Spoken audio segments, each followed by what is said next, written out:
Welcome back, Biz Reorg. A lot of the site seems to have turned its attention to EVs, and you can't really talk about EVs without talking about the electrification of the United States. And that's fair, because as we talk about renewable energy really is decarbonization, and decarbonization really does look to electricity. So what does that really mean? And to have that discussion, you really need to look at this on a state-by-state basis. So we decided we'd do just that. So let's start in a state that's really known for coal. Let's go to Pennsylvania. Let's go to somebody who knows about this, and it's David Hess.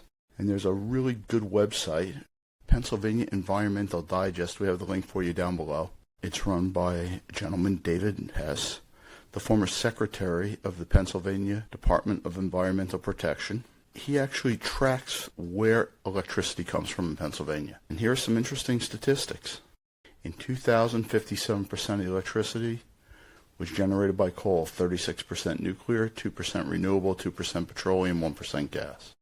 In 2010, that mix had gone to 48% coal, 34% nuclear, 15% gas, 2% renewables. In 2017, it was down to 35% coal, 35% nuclear, 23% natural gas, 6% renewable, biomass, and other. In 2021, 53% of electricity came from natural gas, 31% nuclear, 12% coal, and 4% renewables. Other states we're going to see have gone a lot more to renewables. But here's the big news. Governor Josh Shapiro's announcement that 3 Mile Island is going to be coming back online, in particular with a deal with Microsoft to help power their AI data centers, and excess power going onto the Pennsylvania grid, and reducing the cost of electricity for the state of Pennsylvania. So Pennsylvania is making a renewed commitment to nuclear power.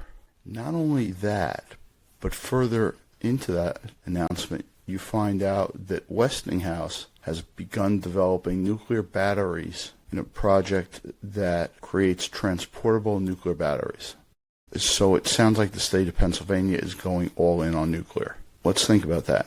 Nuclear power puts out zero carbon emissions. It's clean. Does it have issues? Sure. Every form of electricity has issues. But here's one that is carbon neutral, has been known for quite a while, that we've gotten to know the pluses and minuses of, and there are concerns with it, but puts out large amounts of power, relatively small amount of space, and can be managed, in many people's view, safely, if properly regulated. And I'm going to add that last point again, if properly regulated.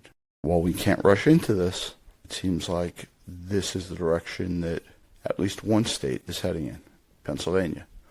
Watch for further developments, and we're going to look at different states and see where they're going. But here's the first one that we're going to talk about, Pennsylvania, and where their energy mix is heading. It's already reducing its use in coal.